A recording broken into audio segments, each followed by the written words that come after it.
तो स्वागत है आपका हमारे चैनल आ विद्या में। और आज मैं इस वीडियो में आपको पढ़ाऊंगा कक्षा 12वीं का इतिहास यानी कि हिस्ट्री।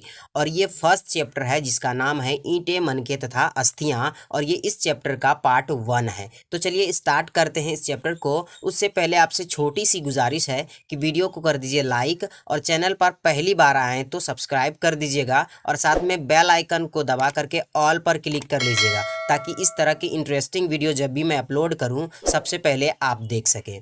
तब हम इस चैप्टर को स्टार्ट करते हैं तो सबसे पहले हमारे मन में जो सवाल आता है वो यही आता है कि आखिर इस सभ्यता का नामकरण कैसे पड़ा, यानी कि हड़प्पा सभ्यता इसको क्यों कहा जाता है और इसका नाम हड़प्पा सभ्यता पड़ा कैसे। ये दो चीज़ें हमारे मन में आती है सबसे पहले। तो चलिए इसको जानते हैं। तो यहाँ पे देखिए लिखा हुआ है कि हड़प्पा नामक स्थल जहाँ यह संस्कृति यानी कि यह सभ्यता पहली बार खोजी गई थी उसी के नाम पर किया गया है। यानी कि इसका मतलब ये है कि जो इतिहासकारों ने जिस जगह पर सबसे पहले अपना उत्खनन का काम किया, खोजने का काम किया, उस जगह का ही नाम क्या था, हड़प्पा था। जैसे कि मान लीजिए यहाँ पर उत्खनन का काम चल रहा है तो इस जगह का ही नाम क्या था, हड़प्पा था। इसलिए इतिहासकारों ने ये कहा कि जिस जगह पर हम सबसे पहले अपना उत्खनन का काम किए हैं उस जगह के ही नाम पर ही हम इसको इस सभ्यता का नाम रख देते हैं। इसलिए इस सभ्यता का नाम हड़प्पा सभ्यता पड़ गया। तो अब आपके मन में जो डाउट था कि आखिर इसका नाम हड़प्पा सभ्यता क्यों पड़ा, ये खत्म हो गया।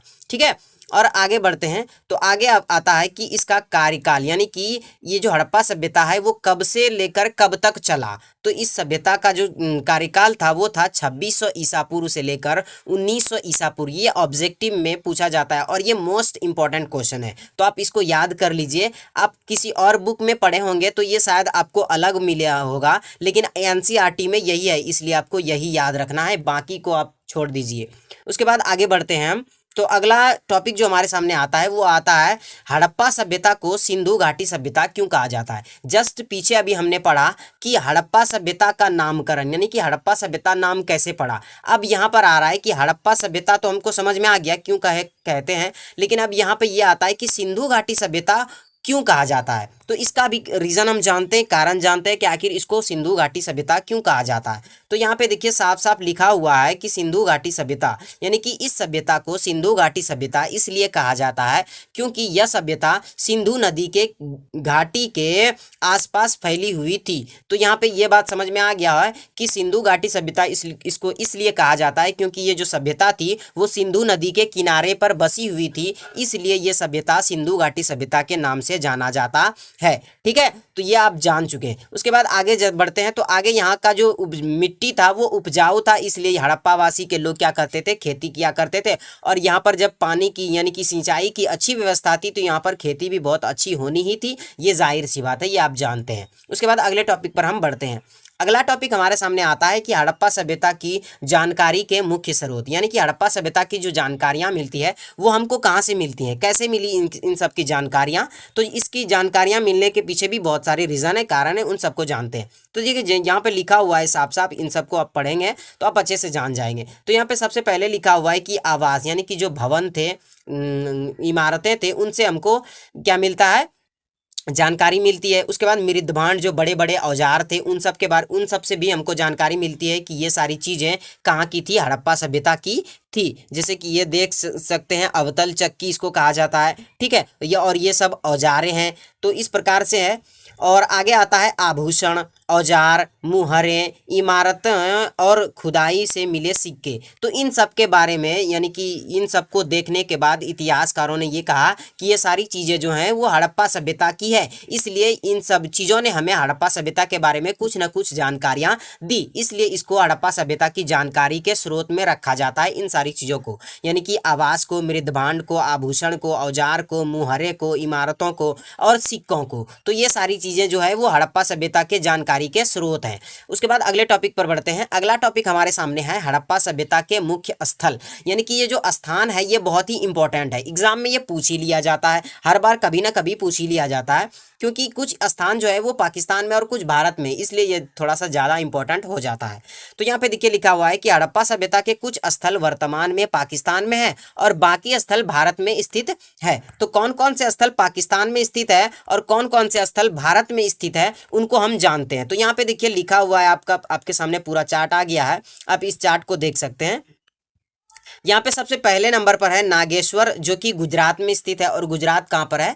भारत में है। अरे आप तो जानते हैं। उसके बाद अगला है बालाकोट। बालाकोट कहाँ है? तो पाकिस्तान में स्थित है। और चुनहुदड़ो, ये भी पाकिस्तान में स्थित है। कोट दीजी, ये भी पाकिस्तान में स्थित है। धौलावीरा, ये गुजरात में स्थित है। लोथल, ये गुजरात में स्थित है। कालीबंगन, ये भी राजस्थान में स्थित है। बनावली, ये हरियाणा में स्थित है। और राखीगढ़ी, ये भी हरियाणा में स्थित है। तो ये सब जो स्थल थे ये बहुत ही इंपॉर्टेंट स्थल थे। इसमें सबसे ज़्यादा जो इंपॉर्टेंट है वो क्या है? वो है लोथल, चुनहुदड़ो और नागेश्वर, ठीक है। और लास्ट में यानी कि राखीगढ़ी, ये सबसे ज़्यादा इंपॉर्टेंट है। तो इन सब चीज़ों को आप याद रखिए लीजिएगा। उसके बाद अगले टॉपिक पर हम बढ़ते हैं। तो अगला टॉपिक हमारे सामने आता है हड़प्पा सभ्यता की बस्तियाँ। यानी कि हड़प्पा सभ्यता की जो बस्तियाँ थी वो दो प्रकार की बस्तियाँ थी। एक था अमीर लोग वहाँ पर रहते थे और दूसरा जो था वो गरीब लोग रहते थे। तो उन सबको क्या कहा जाता था? तो जो पहली जो बस्तियाँ थी उनको दुर्ग शहर कहा जाता था और जो दूसरी बस्तियाँ थी उसको निचला शहर कहा जाता था। अब दुर्ग शहर पर कौन सी लोग रहते थे और निचले शहर पर कौन से लोग रहते थे उनके बारे में हम चलो जानते हैं। तो अब ये यहाँ पे देखिए लिखा हुआ है कि दुर्ग शहर जो थे ये कच्ची ईंटों के चबूतरे पर बनी हुई थी और दुर्ग शहर को दीवारों से घेरा गया था। दुर्ग पर बनी संरचनाओं का प्रयोग संभवतः विशिष्ट सार्वजनिक प्रौद्योगिकी के लिए किया जाता था। अब हम इसको आपको अपनी भाषा में समझाते हैं। ये जो यहाँ यानी कि दुर्ग शहर जो था वो कच्ची ईंटों पर बनी थी, ये आप समझ गए। उसके बाद दुर्ग शहर जो था वो चारों तरफ से घेरा गया था। ये घेरा इसलिए गया था कि यहाँ पर कोई आम आदमी ना आ सके। क्यों? क्योंकि यहाँ पर सार्वजनिक लोग रहते थे, यानी कि अमीर लोग रहते थे, सम्राट व्यक्ति रहा करते थे, इसलिए इसको चारों तरफ से घेर दिया गया था। और यहाँ पर ज़्यादातर अमीर लोग रहते थे और इसको ऊंचाई पर बनाया गया था। कहाँ पर बनाया गया था? ऊंचाई पर, ताकि भविष्य में, क्योंकि ये सिंधु नदी के किनारे स्थित था, इसलिए भविष्य में कभी आपदा आए यानी कि बाढ़ आ जाए तो उससे इसको यानी कि दुर्ग शहर को कोई क्षति ना पहुंचे, इसलिए दुर्ग शहर को क्या किया गया था? ऊंचाई पर बनाया गया था ताकि कोई प्रॉब्लम ना आए दुर्ग शहर वालों के लिए। अब हम आगे बढ़ते हैं निचले शहर को। थोड़ा सा यहाँ पर मैप देख लीजिए। ये जो पूरा यहाँ से लेकर के यहाँ तक इलाका है ये सारा क्या है? ये निचला शहर है और ये पूरा क्या है? दुर्ग शहर। ये छोटा सा जो आप देख सकते हैं ये बिंदी के समान आ रहा है, ये छोटा सा दुर्ग शहर है और ये पूरा एक ठो जो है वो निचला शहर था। उसके बाद अगला टॉपिक आता है निचला शहर। निचला शहर क्या है? तो इसके बारे में चलो हम जानते हैं कि निचला शहर किसको कहा जाता है। तो निचला शहर जो था वो आवास भवनों के उदाहरण प्रस्तुत करते थे, यानी कि यहाँ पर गरीब तबके के लोग रहते थे, यानी कि किसान मजदूर रहते थे यहाँ पर। उसके बाद आगे आता है निचला शहर भी दीवारों से घेरा गया था और इसके अतिरिक्त कई भवनों को ऊंचे चबूतरे पर बनाया गया था। चबूतरे पर यानी कि जो कि नींव का काम करते थे, पिलर्स का काम करते थे। तो इस प्रकार से इसको बनाया गया था। और यहाँ पर एक बात आप याद रखिए कि जब भी कोई त्यौहार होता था, कोई अच्छा सा माहौल होता था, जब कुछ जश्न का माहौल होता था, तो उस समय ये सारे लोग यानी कि निचले शहर वाले जितने भी लोग थे वो सारे कहाँ चले जाते थे? तो वो दुर्ग शहर पर चले जाते थे, क्योंकि वहाँ पर अमीर लोग रहते थे और वहाँ पर अच्छे मतलब सजावट होती थी, सब कुछ अच्छा होता था। इसलिए निचले शहर वाले जितने भी लोग थे वो सारे लोग कहाँ चले जाते थे? वो दुर्ग शहर पर चले जाते थे। तो यहाँ से वीडियो खत्म होता है। वीडियो को लाइक करके आप बता सकते हैं कि ये वीडियो आपको कैसी लगी और वीडियो के एंड में वीडियो को कमेंट में आप अपना नाम लिख दीजिएगा ताकि हम ये जान सकें किन लोगों ने हमारी वीडियो को एंड तक देखा और